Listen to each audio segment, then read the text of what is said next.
مفتی اعظم پاکستان مفتی محمد تقی عثمانی صاحب کے دورہ ساؤتھ افریقہ پر شاندار استقبال۔ تفصیلات کے مطابق مفتی اعظم پاکستان حضرت مولانا مفتی محمد تقی عثمانی صاحب کی ساؤتھ افریقہ آمد پر پاکستان ساؤتھ افریقہ ایسوسی ایشن جوہانسبرگ کے چیئرمین جناب لیاقت جٹ اور معروف سماجی شخصیت گوگا بھائی کی جانب سے پرتپاک استقبال کیا گیا۔ اس موقع پر پاکستانی کمیونٹی نے مفتی محمد تقی عثمانی صاحب کی آمد کو اپنے لیے اعزاز اور مسرت کا باعث قرار دیا۔ شرکاء نے کہا کہ مفتی محمد تقی عثمانی صاحب عالم اسلام کی ممتاز علمی، فقہی اور فکری شخصیت ہے، جن کی دینی خدمات، فقہ و شریعت پر گراں قدر تصانیف اور اسلامی فنانس کے میدان میں نمایاں کردار عالمی سطح پر تسلیم شدہ ہے۔ استقبالیہ تقریب میں مقررین نے اس امید کا اظہار کیا کہ مفتی محمد تقی عثمانی صاحب کا دورہ ساؤتھ افریقہ یہاں مقیم مسلمانوں اور بالخصوص پاکستانی کمیونٹی کے لیے علمی اور روحانی رہنمائی کا ذریعہ ثابت ہوگا، جبکہ ان کے خطابات اور ملاقاتیں دینی شعور کے فروغ اور امت کے اتحاد میں اہم کردار ادا کریں گی۔ واضح رہے کہ ساؤتھ افریقہ میں مقیم پاکستانی کمیونٹی ہمیشہ جلیل القدر علماء اکرام کا والہانہ خیر مقدم کرتی رہی ہے اور مفتی محمد تقی عثمانی صاحب کی آمد بھی اسی روایت کا تسلسل ہے۔ ہم نفرت کے طوفانوں میں محبت کے چراغ روشن کرنا چاہتے ہیں، مولانا سید ارشد مدنی صاحب دامت برکاتہم کا خطاب۔ تفصیلات کے مطابق جمعیت علماء اتر پردیش کے زیر اہتمام لکھنؤ کے Atal Bihari Vajpayee scientific convention centre میں فرقہ واریت اور نفرت کے خلاف ہندو مسلم اتحاد کانفرنس منعقد ہوئی، جس میں مختلف مذاہب کے مذہبی رہنماؤں، دانشوروں، سماجی شخصیات اور قانونی ماہرین نے شرکت کی۔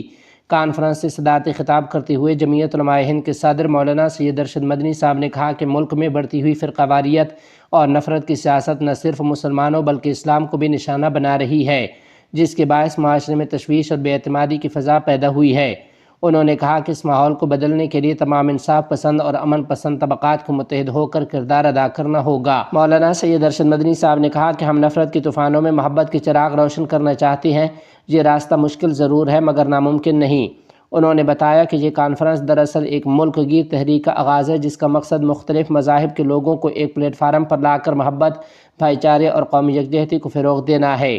انہوں نے واضح کیا کہ جمعیت علماء ہند ایک دینی تنظیم ہے، اس کا سیاست سے کوئی تعلق نہیں، بلکہ تنظیم ہمیشہ مذہب سے بالاتر ہو کر انسانیت کی خدمت، اتحاد ملت اور قومی ہم آہنگی کے لیے کام کرتی رہی ہے۔ انہوں نے کیرالہ اور پنجاب کے سیلاب متاثرین کی امداد، آسام میں NRC کے متاثرین کی قانونی معاونت اور دیگر رفاہی خدمات کا حوالہ دیتے ہوئے کہا کہ جمعیت علماء ہند نے ہر موقع پر انسانیت کی بنیاد پر خدمات انجام دی ہیں۔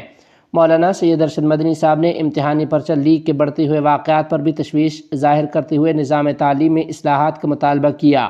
جبکہ محمد علی جوہر یونیورسٹی کے معاملے میں کہا کہ اگر کوئی قانونی خلاف ورزی ہوئی ہے تو قانون کے مطابق کارروائی ہونی چاہیے، تاہم پوری عمارت منہدم کر دینا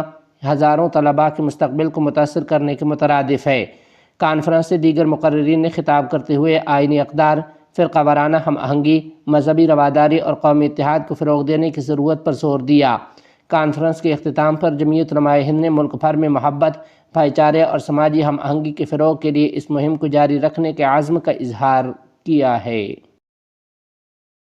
ڈھاکہ میں امام الہند شاہ ولی اللہ دہلوی رحمۃ اللہ علیہ کانفرنس کا انعقاد۔ تفصیلات کے مطابق بنگلہ دیش کے دارالحکومت ڈھاکہ کے علاقے کاکرائل میں واقع انسٹیٹیوشن آف ڈپلومہ انجینئرز بنگلہ دیش IDEB کے مرکزی آڈیٹوریم میں امام الہند حضرت شاہ ولی اللہ دہلوی رحمۃ اللہ علیہ کانفرنس نہایت شایان نشان انداز میں منعقد ہوئی۔ کانفرنس کا مقصد اسلامی فکر، علم و تحقیق کے فروغ اور امت مسلمہ کے اتحاد و یکجہتی کے پیغام کو عام کرنا تھا۔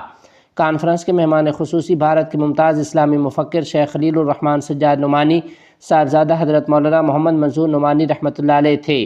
انہوں نے اپنے خطاب میں حضرت امام شاہ ولی اللہ دہلوی رحمۃ اللہ علیہ کی قرآن و سنت پر مبنی فکر، امت مسلمہ کے اتحاد کے لیے ان کی خدمات، اسلامی اصلاحی تحریک میں ان کے کردار اور موجودہ دور میں ان کے افکار کی اہمیت پر تفصیلی روشنی ڈالی۔